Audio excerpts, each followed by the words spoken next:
Welcome back, everyone, to another episode of Success After Trauma, where we bring on special guests.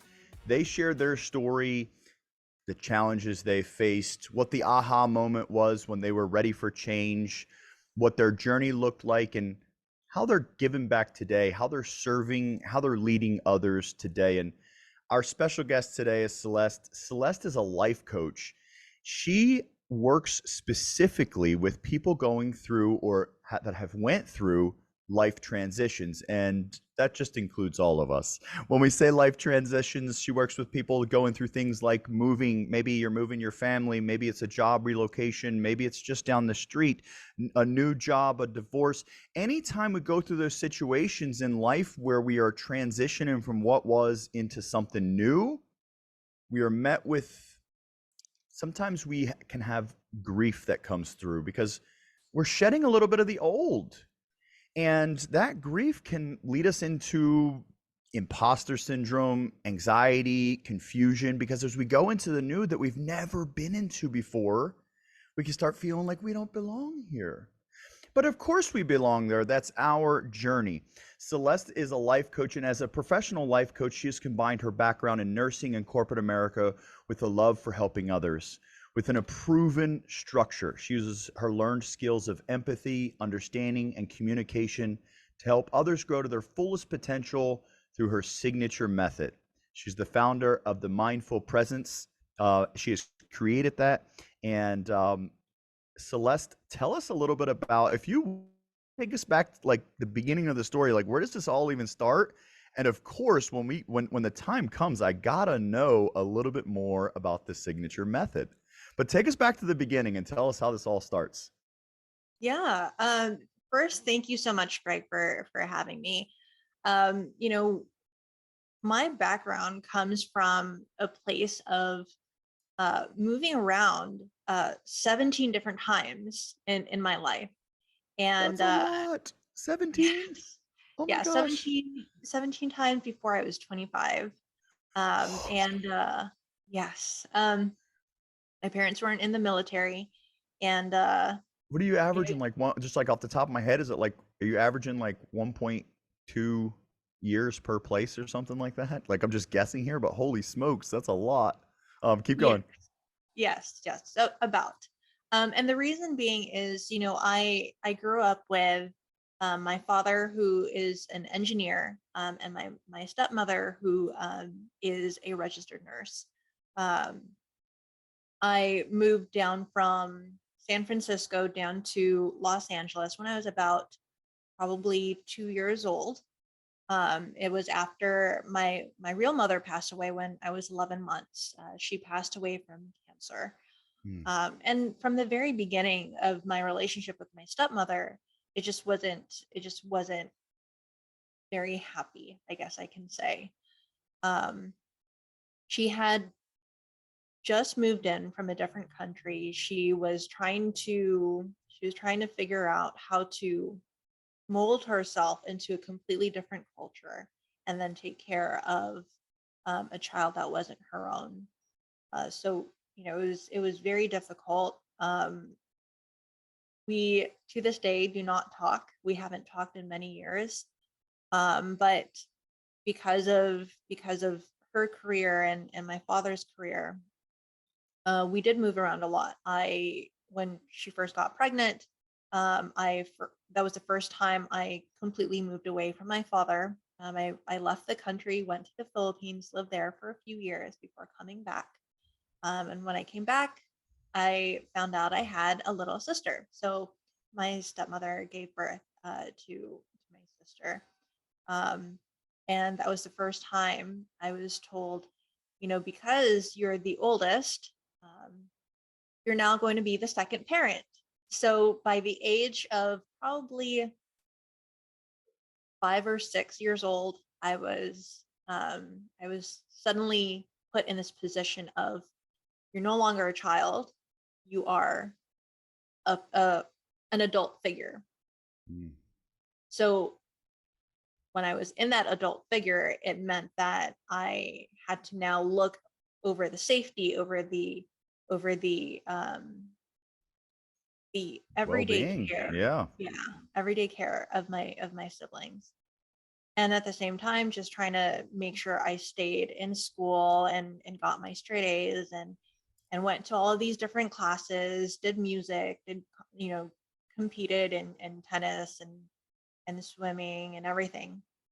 The second time my stepmother got pregnant, I was 14. Because our relationship had never really been all that great. I got kicked out. Um, so it was such a hard time for me because it became the time where it was the first time I finally said, I need help. But of course, Mm. at 14 years old, I never really understood how to say I need help without Mhm. actually saying that. So the way that I communicated that was, I want to end my life. That was the first Mm. time I said I want to end my life. Um, and with that, when that came out, I was kicked out, and I couldn't see my siblings. I couldn't see my dad for a little bit. Um, and I finished my middle school year in a completely different town. And by the time I graduated from middle school, I was sent back to the Philippines and spent the next 9 years out there, apart from my siblings, apart from my parents, and with other family who I actually hadn't seen since I was a child. And it was just me relearning the culture, me relearning two new languages, and then uh, putting myself into a university where I didn't even have the choice of getting the degree I wanted. Mm. So, all my life I've lived a life of, let me follow what you have to tell me. Let me be this obedient person, obedient daughter, obedient sister, whatever. Let me be this for you. And so it put me in the mindset of, well, what about me? Mm. So When did you when did you start, um like, what chapter in life are we at? We in college? Where are we at when you finally started having, like, and in the beginning, and I'm sure I assume, projecting a transition phase, but when did you start having that, like, what about me? When did that, like, thought even start, like, clicking a little bit? yeah. So I had just moved back from the Philippines. I moved back from California, stayed in California for about a month or two, then moved to Las Vegas all by myself. And That's when it happened, Las Vegas. No, go yeah, ahead, go ahead. it was actually very different because I had spent 9 years abroad.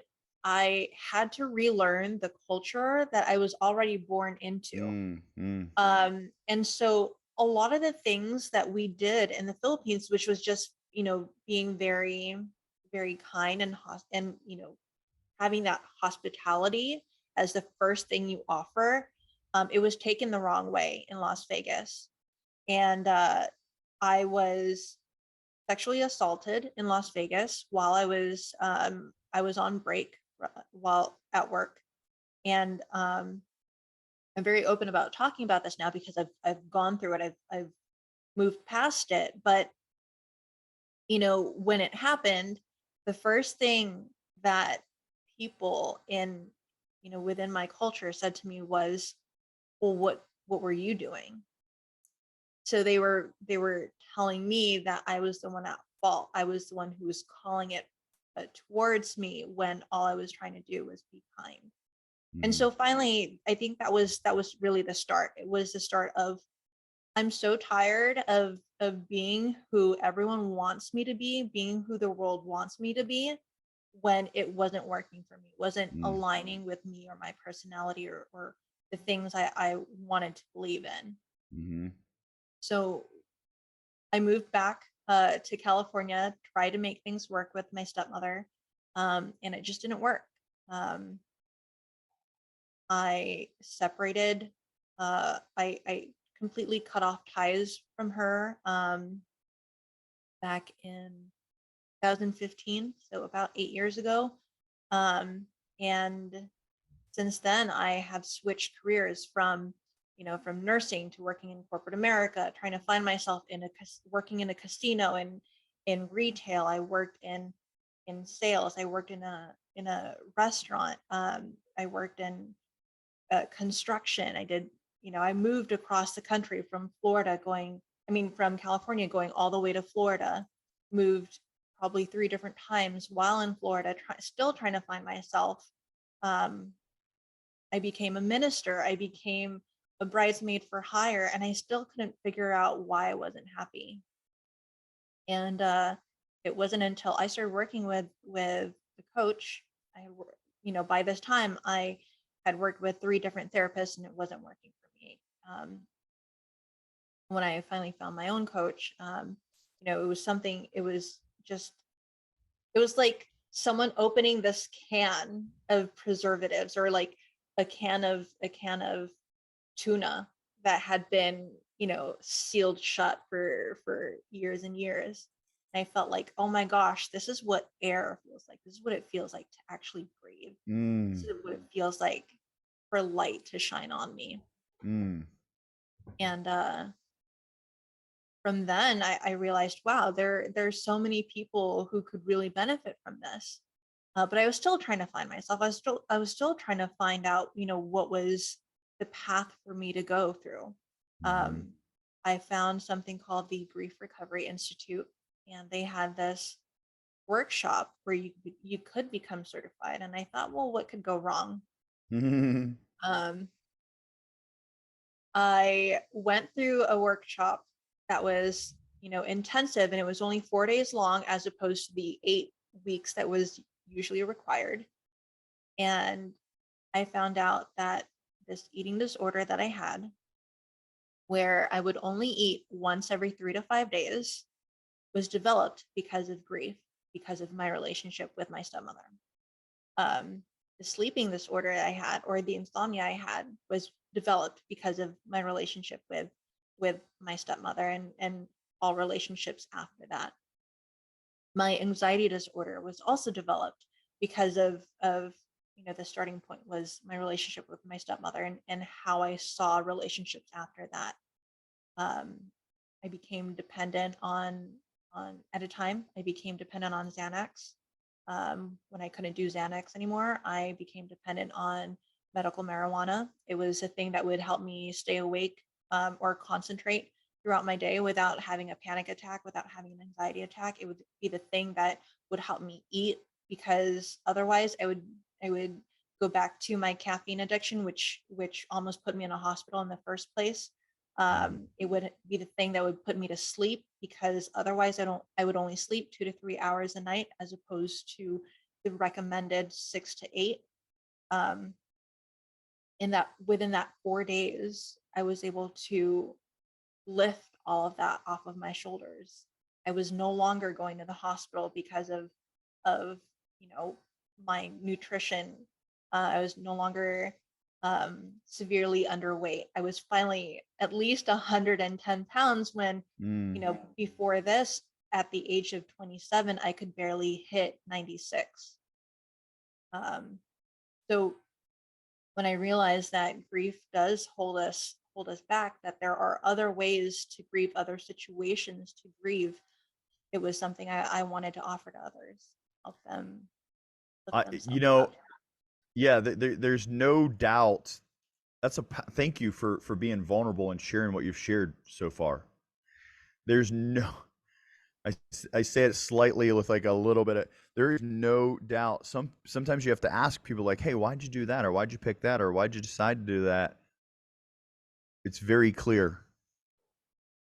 You lived a journey.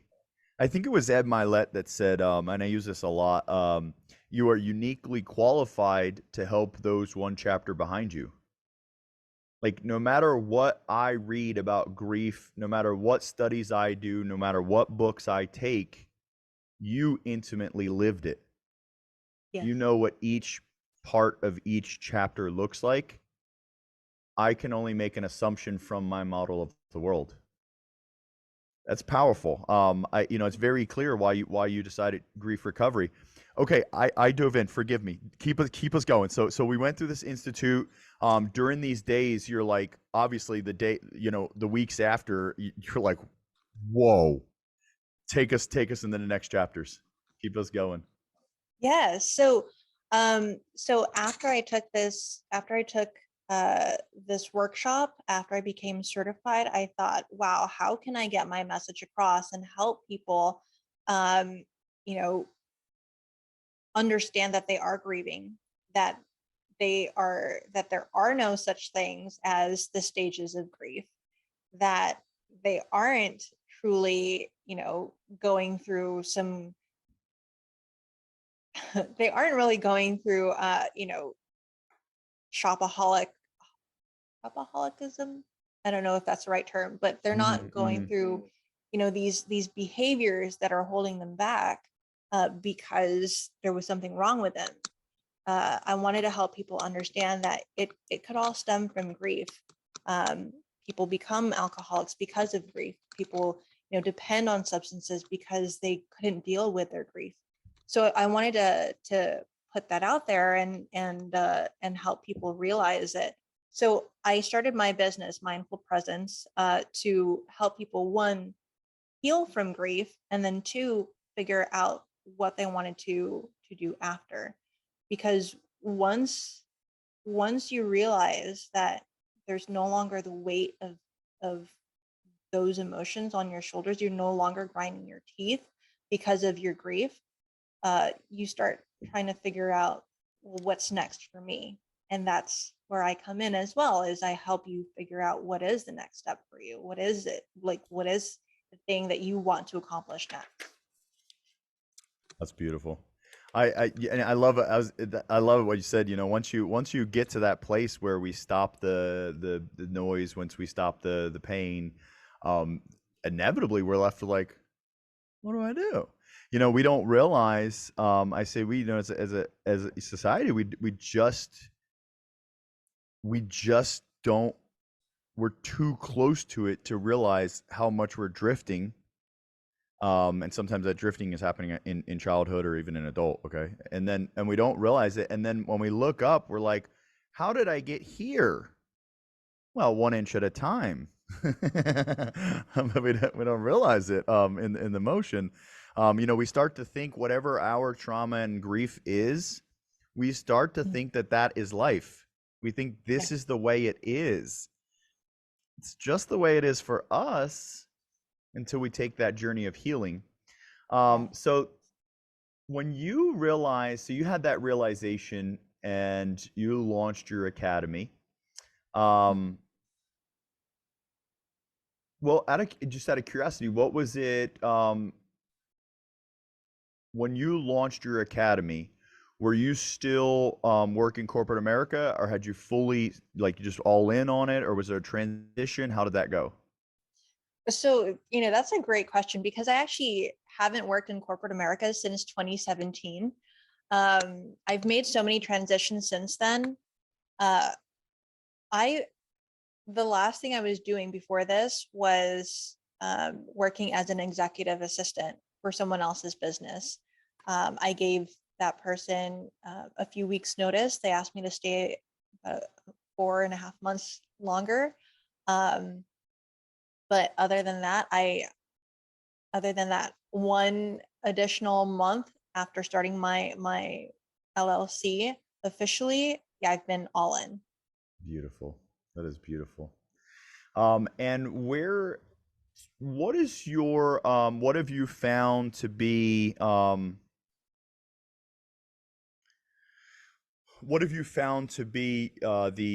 like,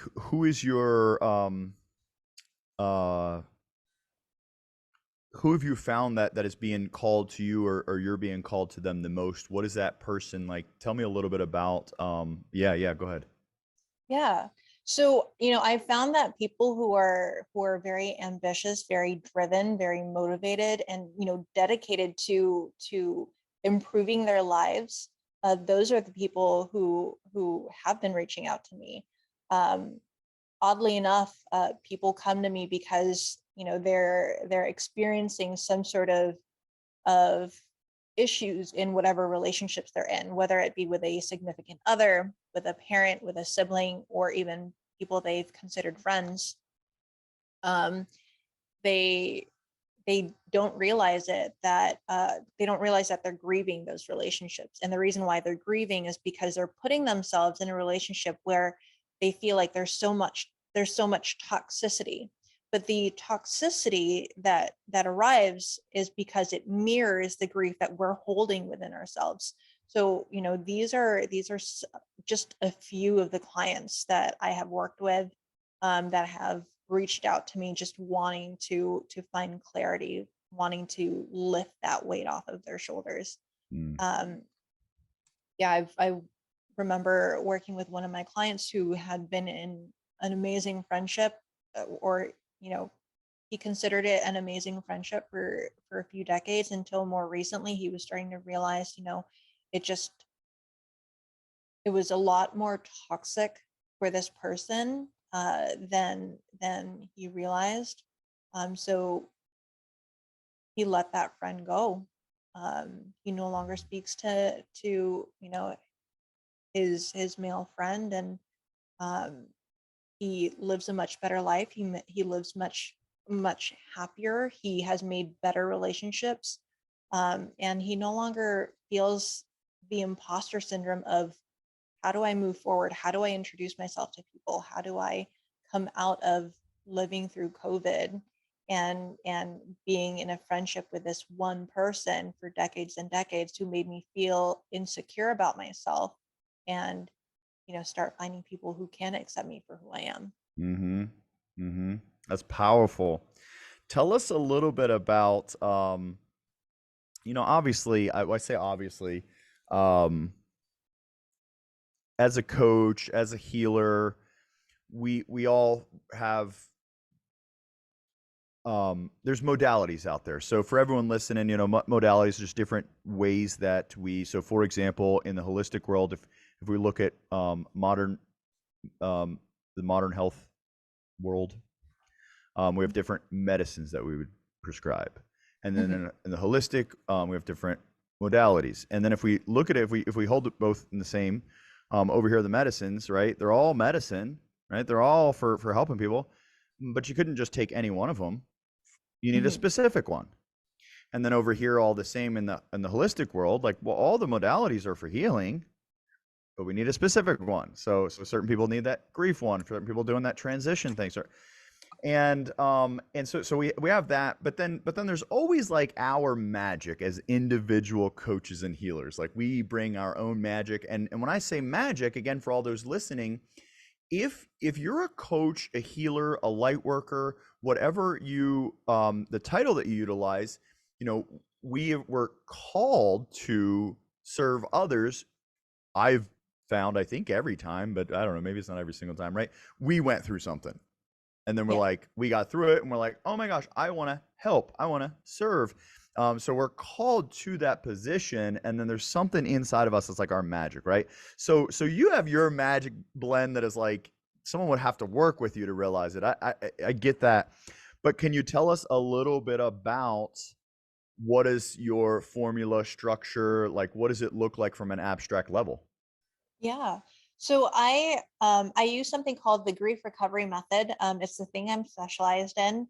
I know it's very different from everything we've been taught as life coaches, because as life coaches we try to stay away from topics of trauma. What I do is I intermingle my insight coaching, which is something I'm getting certified in as well. And I mix that with what I learned from the Grief Recovery Institute. Now, the Grief Recovery Institute is the only evidence-based and action-based method available for healing from grief, that's recognized worldwide. So, using their method, I do provide a lot of educational instances where we talk about grief. We talk about the meaning, the misconceptions, the myths, the different forms or situations of grief that are recognized. And right now there are over 40 different situations of grief that that we recognize. We talk about intangible and tangible grief. We talk about STIRBs, which is short-term energy relieving behaviors, whether that be through your eating habits, your sleeping habits, your different substances that you might take, shopping, even the way you work. And then we go into action work. We do something very similar to what you had told me about, Greg, which is timeline therapy. I know that a lot of coaches might know what timeline therapy is. We do something similar, except we do it on paper, and each person has to go over at least one incomplete relationship and go over the positives and negative events that we remember and continue to impact us today. And then we talk about the things that we need to forgive, the events we need to forgive, the events that we need to ask for forgiveness, and the events that we just need to state an emotional statement or emotional response. And we go from there. We talk about other incomplete relationships, why it's important that we recognize them, why it's important to understand whether or not we're grieving. And then we write these things called completion letters in order to not gain closure from the relationship or from the situation, more for better giving power to the emotions that you did feel, was never able to voice out, and finally say, I am ready to move on. That's powerful. I mean, anything with any work with for those like so timeline therapy. I certified with the Tad James company. Tad James is the founder of timeline therapy in the 1970s. It's a cool modality. It's a powerful modality. But what's really cool to note is working with the timeline has been around for a couple thousand years. So timeline therapy is an actual registered trademark. Tad James was the one that got in on that. Smart guy, figured out his own system. But so that's an actual registered trademark, the timeline therapy. But outside of that registered trademark, doing any timeline therapeutic work is some of the most powerful work that will ever exist, in my suggestion or opinion. But definitely that is powerful. So for anyone listening, if you're facing grief in certain areas and you're not sure what it is, working with someone like Celeste, having that, what I'm going to use the term guide, because the reason why I use the term guide, I like to think of myself as, I use the term a lot, guide, and recently I heard the term and I loved it, and I've been like adopting it hardcore, facilitator, because I can't create change for anyone else, but I can facilitate your experience by creating space for you. I can ask you questions that'll guide you to another place. And so if you're facing those griefs, it is imperative to find a guide like Celeste that's going to help, because doing it by yourself, if you've never been through it, it's like, what do we do? Where do we go? How do we think about Celeste's story? And before she went, again, our trauma seems so normal to us until we have the realizations. So that is super powerful. I just wanted to double down on that. That is super powerful. Now, what is right now your academy is up and running. Oh, by the way, do you online, in person, both, one or the other? How does that work? Yes, I do both online and online and in person. Sorry. I'm located both in St. Petersburg and in St. Louis. So it just really depends where you want to meet me, and I'll make sure to get out to you. Otherwise, I do things through Zoom, and I'm also willing to use Google Meet. Cool. Perfect. So for everyone listening, knowing that it's Zoom, that means you have access to Celeste from anywhere in the world. Obviously, if you're close by, if you can get in person, Zoom works exceptional for coaching. And this is just Greg speaking. This is my projection on the world. Whenever we can get in person, I always say get in person, because you have access to body language, which is 55% of our communication.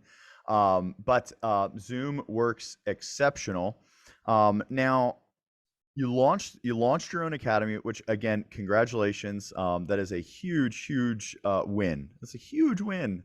Thank Think you. about like in 10, 20 years from now, how big of an impact this is going to have because you allowed yourself to set it in motion, which obviously but powerful. So what kind of obviously you can only project us so much, you gotta, again, you gotta have your own proprietary blend as things unfold, but tell us a little bit about what do you see for the future of this academy. So I am looking to, develop a community to help other coaches as well work Mm, through their own grief because, in order to truly be a guide or truly be, a person of empowerment for our clients, I want to make sure that they're not being weighed down by whatever is holding them back. Um, beautiful. we are going to, in the future, we are looking to partner with a lot of first responders. Again, because of grief, we notice that with um, chiropractors will hear, I feel so much weight in my shoulders and in my neck, and it's usually because of tension or stress, and that's derived from grief. We are also looking to work with dentists in the future because we never realize that we're grinding our teeth. We might not notice it, Mhm. but our dentists do, as well as nutritionists, because the way that we eat is also a cause of or an after effect of how we handle our grief. So we're looking into those aspects. We are looking in the future to do some speaking events, and we do have an upcoming summit. We do a summit every quarter, and we talk about cultivating resilience and how to grow from it. And it's an educational summit, 2 day summit, hour and a half each day, where we talk about what grief is, why it's important, and then some action work during these summits. I don't have the dates just yet for our fall summit, but if you follow us on social media or check out our website, you'll definitely keep up to date with what we are coming up for or coming up with in the future. I love it. I love it. Are your summits virtual, live, both? Yeah, so we are doing them mostly virtual for now. Hopefully, we can do them in person, but that won't be until maybe a year or two later. Beautiful. Now, what about I know you mentioned people being able to stay up to date on that summit. Do you know right now? If not, they can just keep following up. Do you know ticket price on that? So because it's the first year that we're doing it, ticket prices are only $17 per person. You Beautiful. do get a lot of action work, you do get a lot of education, and you do get a lot of that weight off of your shoulders. You do start to feel the sunshine a lot more on your spotlight, which is very much deserved for $17, 2 days, 3 hours. Not much at all. No, no, no, no, no. And the thing is, like, for $17, I mean, you made it. Obviously, you made it a no brainer. Which any smart entrepreneur, you figure out, you make the deal a no brainer for the consumer, so that way the consumer can participate. And for everyone listening around, let's be real, $17 for 3 hours. Now, if it was like a $17 thing and you had to fly somewhere and be there for 10 hours, you're like, but for 3 hours, like, let's be real, you can't afford to not show up. Yeah. You can't afford to not show up. Literally, like if you take one nugget out of there, then think about how much that nugget's worth in comparison. You only paid $17. That's incredible. I think that's really smart of you guys. That's powerful. Okay, you mentioned if people wanted to stay up to date with that. So right now we don't have dates. We don't have tickets yet. Or are you selling tickets without a date yet, or no ticket sales yet? No tickets just yet. Because so what's interesting about my summit is that I do bring in empowering people to come and speak at the summit as Mhm. well. I want to make sure that I have the people there so people can see who's in my lineup before before I Beautiful. put out the ticket. So now a minute ago you mentioned for the people that are excited about this, I'm one. For the people that are excited about this, what was the website that they could follow on? Yes. So the website is called mindfulpresence.com. That is MINDFULL, two L's, PRESENCE.com. I love it. And so, and then real quick, by the way, everyone listening to the audio, you can check out the video of us on YouTube. The channel is Success After Trauma, and we're also going to have all these links posted in there. So make sure you go check that out. You can click right on the link to get to it. And if you're watching us on YouTube right now, you can also download the audio from your favorite podcast streaming platform. That way you can re-listen to this episode on the car rides and things of that nature. Now, real quick, so everyone listen, if you didn't catch that link, just go to YouTube and you're going to be able to just click on it right there from a hyperlink. Channel again is Success After Trauma. Are the let me find my words. Where was I? The social media platforms. What platforms are you on, and then what are the handles for those? Yes. So you can find me on Instagram, Facebook, as well as Pinterest. And it's Mindful Presence, same spelling, two L's, Presence, PRESENCE. Beautiful. Mindful presence. For everyone out there, you're definitely listening. Get in on the I keep losing when I talk about the social media, I keep losing my thought. Jeez. Get in on the social media channels. There's all kinds of coaches, healers, things like that out there. Okay. This is powerful. I respect all coaches in here, all of them. Okay. And probably all of them. I try to respect all of them. This is powerful because you're sharing what you lived. Yes. I just have a belief, it's my projection, it's my belief, but I just have a belief when a coach is sharing what they went through, they are very uniquely and intimately connected to what they're giving or providing for you or facilitating for you. This is extremely powerful because Celeste lived on the other side of the fence, said, I'm not going to do it no more, and went on the journey, healed herself, and said, oh, crap, there's still people on the other side of the fence. If you're over there on that side of the fence, if you're struggling with that imposter syndrome, anxiety, confusion, if you're facing grief, if you've recently went through a transition, by the way, you don't have to wait for the grief. We can get ahead of it, okay? If you're in that position, bare minimum, follow Celeste on the social media platforms because this is one of the easiest ways to just get free content. At the end of the day, all the information that we're providing, I mean, it's at whatever level you're on, you want to consume this information. If you can just get to the free stuff, get to the free stuff. If you can get to the $17 stuff, get to the $17 stuff.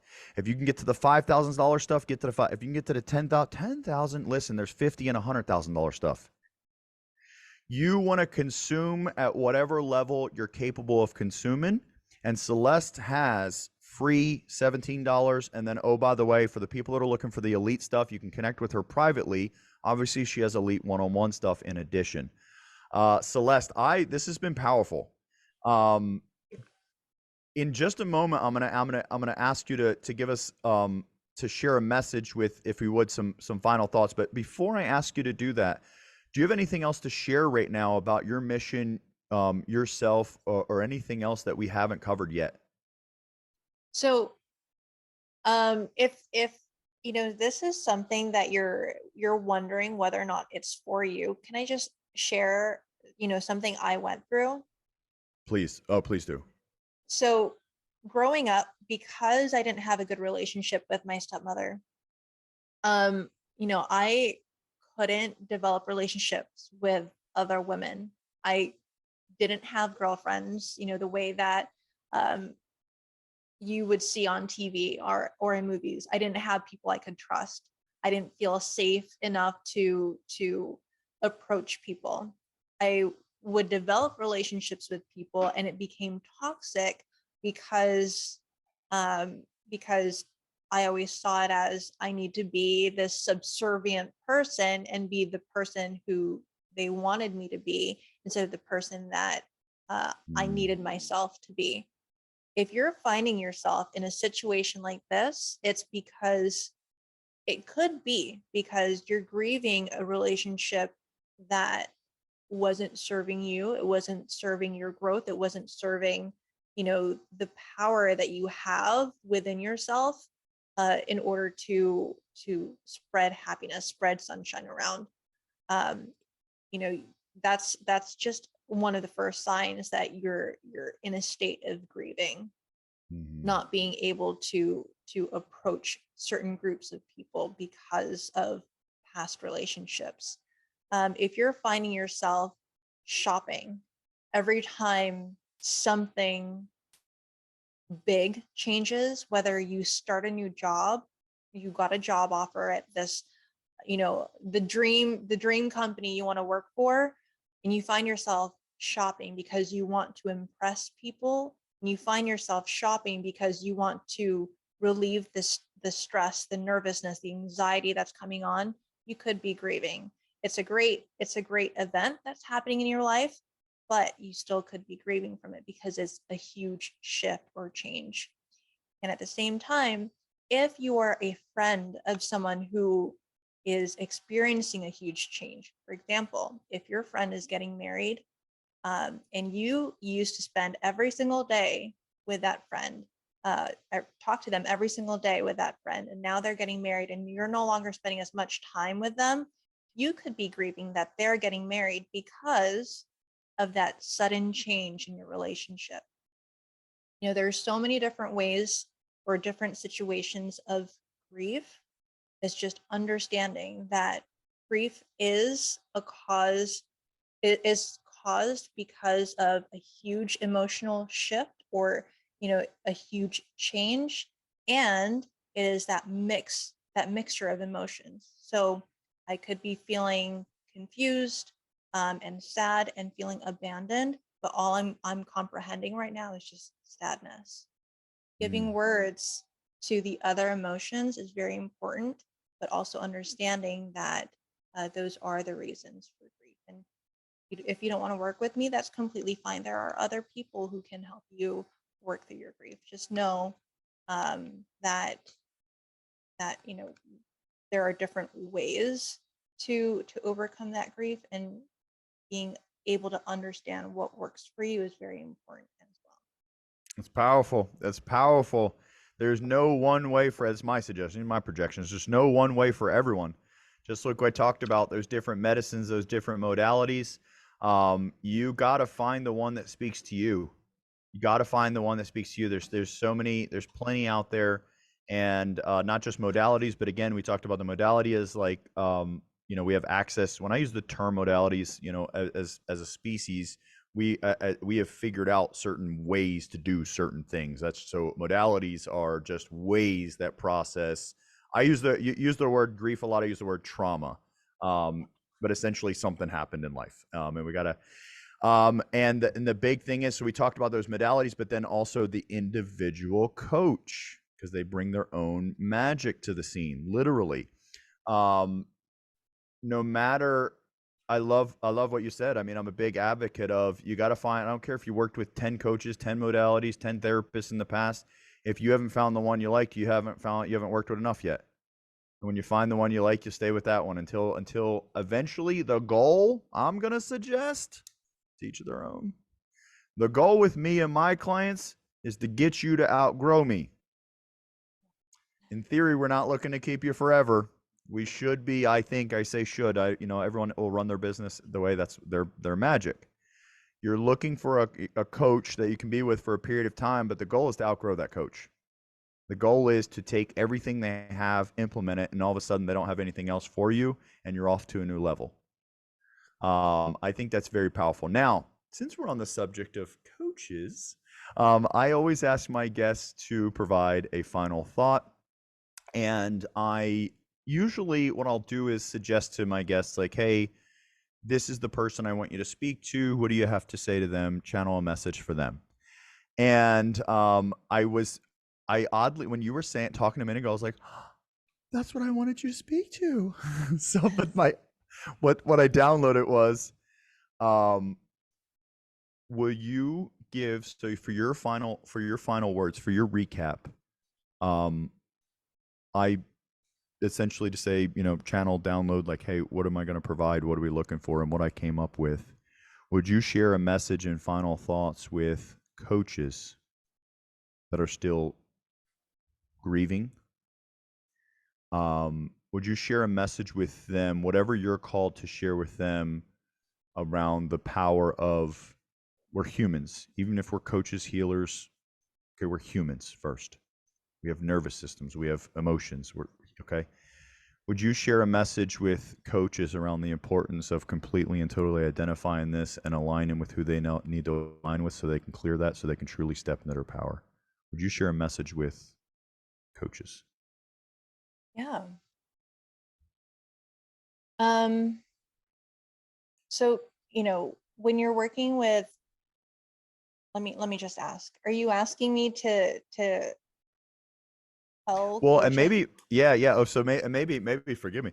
Essentially, and or if you're like, well, I don't really have something to say on that. You're allowed to. Obviously, you can be like, I ain't got nothing to say on that. That's why. No, because I heard you say something about it earlier, and that's what it resonated with me. That's why I thought about it. You were talking about, hey, like you're like, there's even coaches that have grief. We're all humans, like period. We literally, like, that's not even surprising. Every Yeah. coach probably has a little bit of okay. And then you talked about, coaches, like, as a coach, I think, projecting, we should be looking to always, like, create a little bit more alignment, just a little bit Yeah. more, 1% better every day. And then, so essentially, could you share just a message with the coaching world in the spectrum of grief, and how, like, what do they stand to gain? Like, if a coach was to work with you and clear their grief, what do they stand to gain with their clients? Yeah. So, you know, especially because we're in this space of guidance and empowerment, I highly suggest to first address the emotions that you're feeling. Give them the respect that they deserve to show up when you need them to open your eyes to what your heart is telling you. So, your emotions uh, come up because you're not learning what you need to learn just yet, right? Our brains communicate with us by telling us to put our thoughts into words, but our hearts communicate with us by providing us with the emotions we need to feel in different situations. We need to respect that. We need to respect them, address them, and feel them in order to fully move forward. Then we need to speak those emotions to the world, whether it be with someone you completely trust or just to yourself in a safe space. You don't need to shout it out, but just verbalize it. Let it be known that you are feeling it, and then come to terms with uh, either action work or figuring out ways to move forward without creating behaviors for yourself that would hinder your next few steps forward. That is so powerful. Thank you so much for being on here today, Celeste. Thank you for everything you shared. I wrote down, if you guys see me looking this way while she was, for myself, and then to redouble down for all of you guys, respect your emotions. Oh, that was so powerful. Thank you so much, Celeste. Thank you for being vulnerable. Thank you for sharing everything you shared. And for anyone, all of the listeners that have connected with what Celeste has to say, if you connected with her energy, with her spirit, if you're looking to learn more about what she has going on, make sure you connect on those social media platforms, and then check us out on YouTube. You can click right on the hyperlink so you can connect with Celeste. Until the next episode, be great. It's already in you.